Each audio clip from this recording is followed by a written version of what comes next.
Happy New Year 2020 coming up. Whoopsies. Sorry. Oh, Happy New Year 2020 coming up. And I had an epiphany. I was watching some YouTube shows and listening to a long 1-hour presentation on near-death experiences. And I love that stuff. And I came to the conclusion as I was starting to think about making a nice little comment. I'm a medium, so I do speak to people who cross. And I came to this weird conclusion. I heard 4 or 5 of the speakers say that they wanted to stay, or they were told, listen to my words carefully, told by a voice that, no, it's not your time. Who is telling them that it's not their time to pass and cross over to heaven? That really bothers me. Who's controlling them? Who has the nerve to take a sovereign being such as a human and say, well, yeah, next week maybe, but not right now? Now, you could argue it's our own intuition, but no, that's not what they said. They didn't say they said a voice. Okay, here's where I'm going with this. I've studied a lot. I spend most of my time, not an hour, most of my time studying ancient aliens, ancient texts, Egyptian manuscripts, everything I can get my hands on, not to mention I'm a medium, I'm a psychic, and I also take input from my clients. And over again, if you think about it, it makes perfect sense that we are a tiny bit of consciousness from the Creator, God, right? Call it God for now, Godhead. And that we don't need to come to Earth. Why would a creature such as a soul that's free have to come to a dense Earth to practice its lessons? That's like saying that a grass needs to learn how to grow. Listen to me carefully. Does grass need to learn how to grow? No. Does a human soul have to learn to drive a car, or to be nice to their parent, or to birth a child? Think about that. Now, here's where I'm going to tie it all together. Beautiful soul from a creator and the universe, consciousness, floating free. A creature, a demon, an archon, a reptilian, I don't care what you call it, some other dark creature who has not got that ability, decides to harvest that little light, right? That little Tinkerbell called you, he's Tinkerbell, grabs that soul and decides to put it into a vessel. This is a suit, a skin suit. Starts messing around, maybe like 2,000, 3,000, 100,000 years ago, right? They come to Earth, they're messing around with DNA, they're figuring this out. It's kind of an interesting concept. And they grab one of these ape-type humanoids. They start messing around with that DNA, a little of this, a little of that. They start building a prototype, an android, that's what we're doing too. And eventually they come to the conclusion that they need these people to farm. This is just factual Sumerian text. This is nothing, I'm not making this up. This is what happened. This is Sumerian knowledge, okay? This is something they left us to let, you can read it. Okay, Stitchin and all those guys have already gone through and done all that. So please do your research. Here's the thing. Here's where I want to bring it up to. We already know. I want to bring this up to speed to get to the point.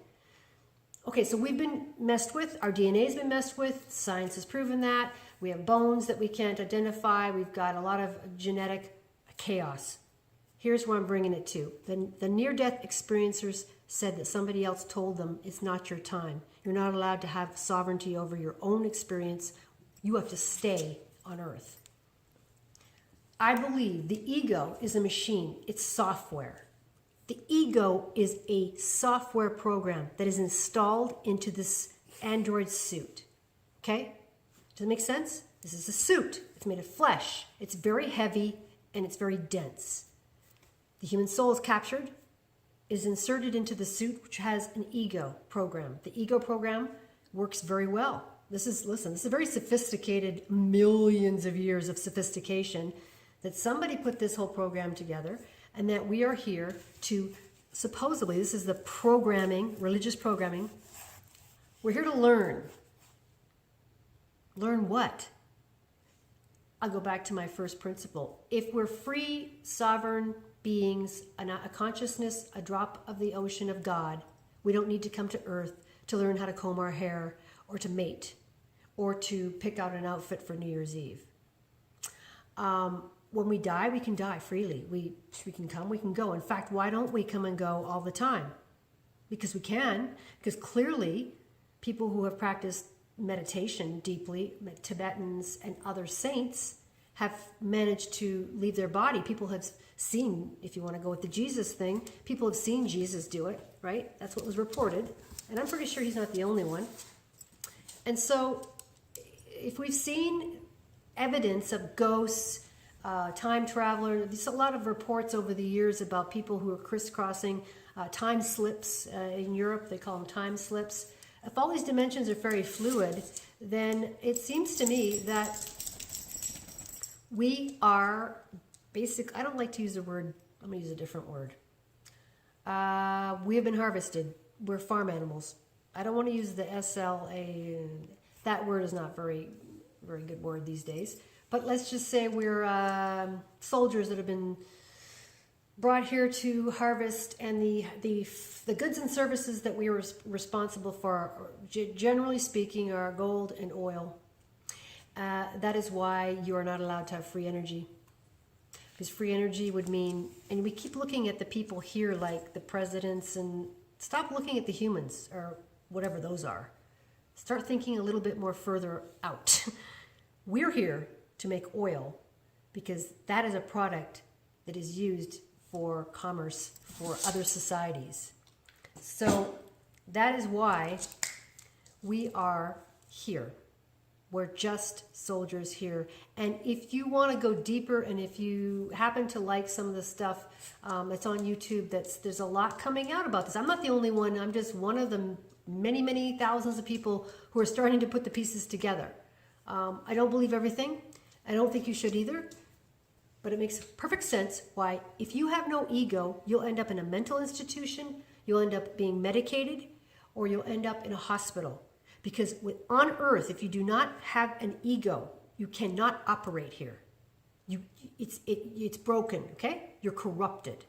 Think about it. Think very, very strongly about people who are in comas, people who are brain damaged, right? A little bit of that type of example.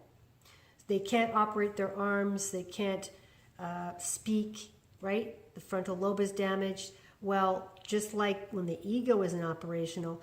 And also, one last thing, if you're able to transgress and get past the ego programming, and you're able to hack yourself, you hear the kids talking about that, the millennials talking about hacking. They're very, very smart. They're starting to get it now after millions of years. Some of these kids are coming in and getting it. If you can hack yourself, you might be able to get out of this. I don't know. Listen, this is a very sophisticated program on Earth. But anyway, chew it over. Leave me a comment. If you don't like it, that's okay. I don't care. I'm not here to please you. I'm just here to basically share. And I'm curious if anybody else has come up with my theory or a theory like this. Thank you very much, and have a happy new year. Bye.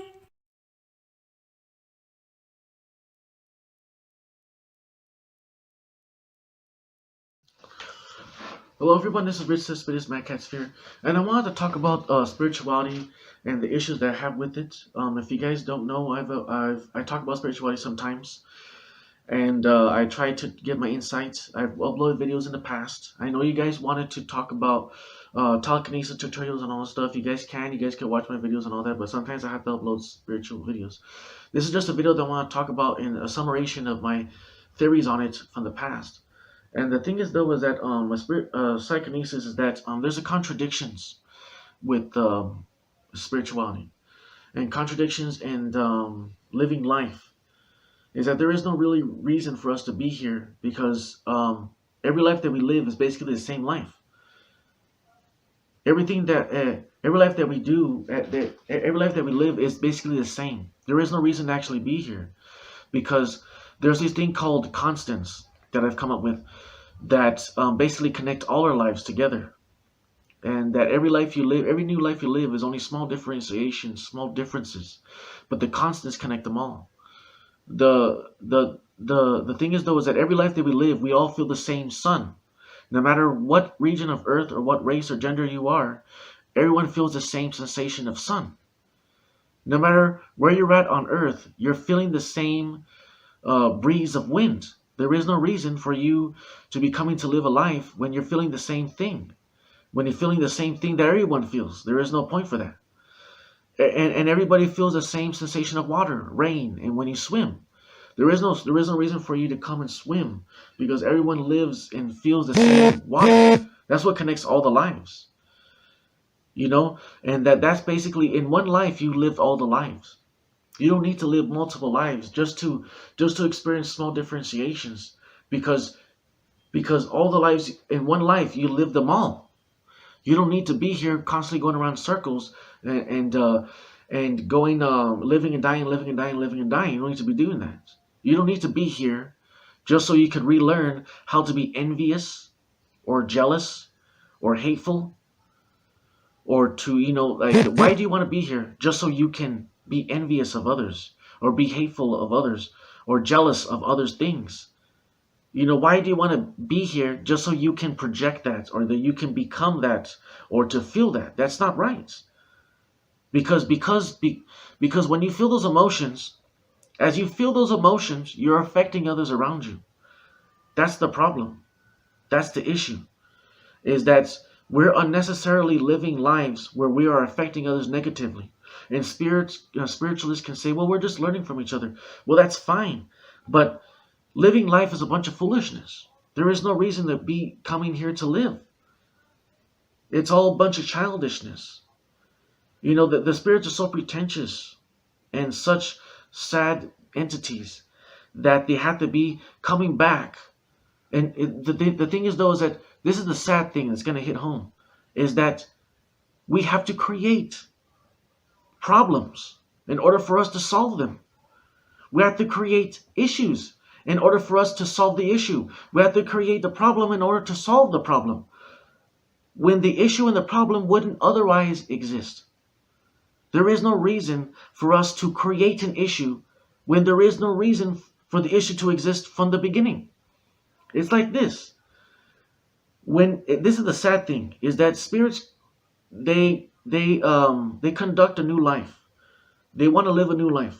Basically what's going on is they're creating a maze.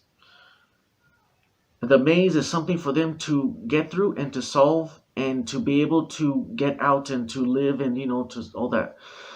But the thing is that as you create the maze or as you create the problem or the situation for you to live in life, it's defeated because you're the one that created the problem, or the maze, which means that you've already solved it. Whenever you create a problem, for every problem that's created, it is intertwined with a solution. Every problem or situation that must be resolved that you create, as you create that problem, as you create the maze, you've already solved the maze. It's already beaten because you know every angle and every nuance of that maze. So you basically just defeated yourself and you defeated the purpose of just going to live it. There's no point to create a problem when as you're creating it and as you finish it, it's already solved. Because you already know how it goes. So why are you going to do it? That's the thing that's contradicting about the afterlife, about the spirits, is that they are so hell-bent. The only way for this reality to work is to live in amnesia, to be born in amnesia. So you forget what you create so that you can live through it to solve it. That's sad. That's sad. That's childishness, isn't it? Like children playing in the background of a mother and father's house, playing cops and robbers. That's what we're doing. We're not doing nothing impressive. The only thing that we can do is create a maze, which is life, put a blindfold on, fall ass backwards in it, and then pretend that we don't know what the hell's going on so we can solve it. Damn, that's sad, man. That's what spirits do. That's what they do. The motto of spirits is to be busy. Stay busy. Second motto is to love. Love is automatic. The first thing is stay busy. Spirits want to be busy because they get bored. That's sad. The spirits need to be content where they're at and stay where they're at instead of creating unnecessary, childish, stupid situations that don't even make sense. Why in the hell are you going to live a life to be a janitor or to be a mechanic when you're not even going to do those things when you're dead? Why in the hell are you going to learn to have sex when there is no sex in death? Why in the hell are you going to do that? That's sad. The spirits need to be content where they're at and need to stop. And I'm going to end this video right now because it's going to end. That's the thing, is that that's the problem. The spirits need to be content. They need to stop living life. They need to be where they're at, stay where they're at. And you guys need to pass this along, because this is, tell Matt Frazier and John Edwards, the mediums, this. Any medium, tell this to them. This Rich Hispanic Cat Spheres wanted to share that with you. That's a problem. When the world ends, let's stay home. Don't create another world. Take care.